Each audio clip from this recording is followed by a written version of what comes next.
Hey there, welcome. If this is your first time with us, I am so glad that you are here. And if you have been with us for a first chapter Friday before, welcome back. Today we are going to be doing a little bit of a twist on a first chapter Friday for the novel No Matter the Distance by Cindy Baldwin. Now, I say that this is a twist on a first chapter Friday because this novel is a novel in verse, meaning it doesn't really have traditional chapters. So, therefore, we are going to read the first 10 pages of this novel. Okay? We're going to start by reading the synopsis on the inside front cover to give you an idea of what this novel is going to be about. What do I know about Penny Rooney, really? When Penny Rooney is assigned to write a poem about herself, she has no idea where to begin. Everyone around her seems to know who they are deep inside, but Penny feels like an unwritten story.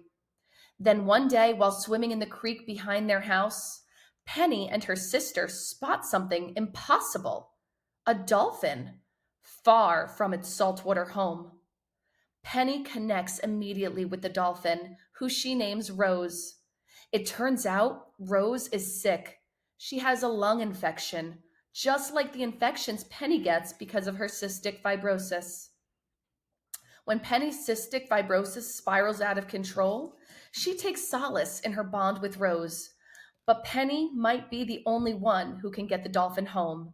Can Penny use their inexplicable connection to guide Rose back to her pod, even if it means losing her new friend? Okay, that is the synopsis of No Matter the Distance. And we are going to dive right on in now to that first verse. Sorry for my little guest appearance there. We are going to dive right on into that first verse. Before we get to the first verse, we see that this part of the book is titled Spring Break.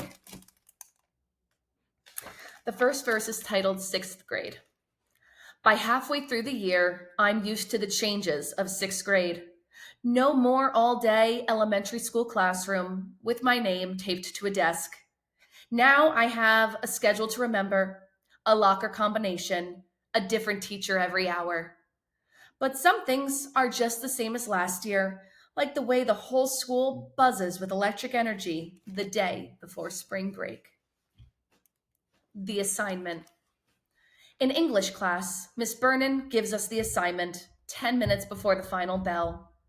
During the last week of school in June, she says, we'll be holding a sixth grade poetry slam. Any sixth grader who wants may submit a poem to the committee, and the winners will have the chance to read their poem at an assembly for the whole sixth grade. Every cell inside me goes quiet, like Miss Berman's words are a cool, clean waterfall across my skin. I can almost hear the whisper of the battered notebook filled with poems I've written, stuffed inside my backpack. The theme for the poetry slam is what I know about myself, Miss Berman says. In your poems, we want you to explore who you are, not just the things anyone can see, but the things that make you you, deep inside yourself. The deadline for submissions will be 2 weeks after spring break ends. Class dismissed. The room erupts, chairs scraping back against the floor, the flurry of students hurrying out into the April sunshine. But I sit still, glued to my chair, by the glittering promise Miss Berman has just laid out in front of me. A poem, my poem, for the whole sixth grade. Blank slate. Cricket finds me after class, and we watch for our bus, together, just like always, her backpack full of seventh grade textbooks bumping against her spine. Cricket is pretty much a genius, and so she gets put into all the advanced classes, even though she's in sixth grade, just like me. Sometimes I envy Cricket's brain, how easily it seems to make sense of the world. Mine feels like the opposite. Like every day I grow, I only get less clear on what it means to be Penny Rooney. Cricket's known forever what she wants: to work for NASA, put her great brain to work like Katherine Johnson, the mathematician, who charted the course for the rocket that reached the moon. Next to cricket, I feel like a blank slate, still figuring out where I fit in the puzzle of school, my family, the world, full of people who seem to know exactly what it is that lights them up. Cricket moved in next door in second grade. Her real name is Christine, like her grandma, but her parents call her Cricket for her cheerful, chirping chatter. Cricket's mama brought casserole after casserole the year I took all those trips to the hospital, so mama didn't have to cook. We may be different, but we fit together perfectly. Cricket's been my best friend so long, sometimes I don't know where she ends and I begin. Notebook. On the bus, I pull out my poetry notebook, open to a fresh new page, and try to write Miss Berman's poem. What I know about Penny Rooney. These are the things I know about Penny Rooney.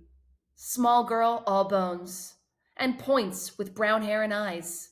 Black framed glasses that always fall too far down my nose. Poems that simmer and seethe under my skin, begging to come out, but never sound quite the way I'd hoped they would once they're written. Not so good at math. Numbers always tangle my brain. A girl with lungs that don't always breathe the way they should. Why does it seem like I could write what I know about cricket or what I know about my parents or my sister 100 times better than what I know about myself? All right. I really personally enjoyed those first 10 pages because I think understanding who we are, and what lights us up is such an important thing to explore. And I'm really excited to see Penny go through this journey of exploring who she really is. All right, everyone, if you enjoyed this video, please consider liking and subscribing. And I look forward to reading with you all again. So tune in for the next First Chapter Friday. All right, until next time, everyone, happy reading.